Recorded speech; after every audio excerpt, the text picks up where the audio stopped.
That's great. And Bruce, last quick question for you. I remember when I first got into Section 508 in the year 2000, that was a long time ago. I remember going to the Access Board and them having a lot of resources to help understand what Section 508 meant.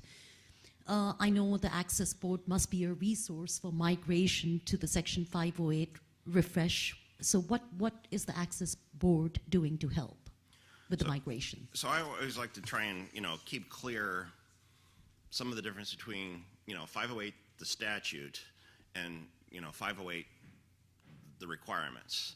So the statute, came out of Congress. That's the law. That's the part where, where agencies were directed to provide that computers and other technology, electronic information technology is what the term the statute uses, to be accessible to employees, federal employees with disabilities, and to the public with disabilities. That there's comparable access between the people with disabilities and people without disabilities when getting access to information and information technology.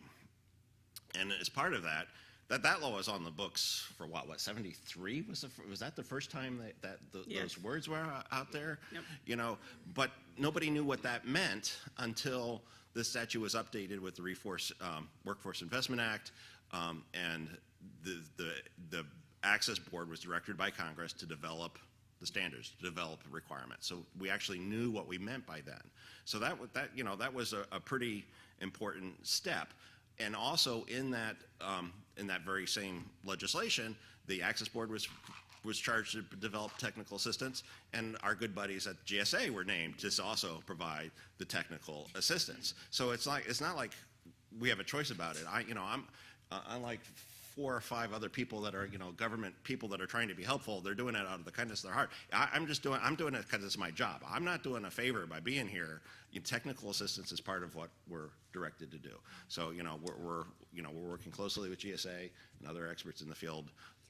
We've got webinars every month. We're going to continue those, and we'll be trying to develop what we call a guide to the standards that'll be rolling out kind of piecemeal.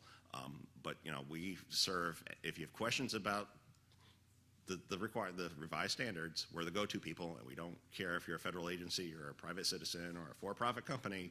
We're directed to provide technical assistance, and we're happy to do that.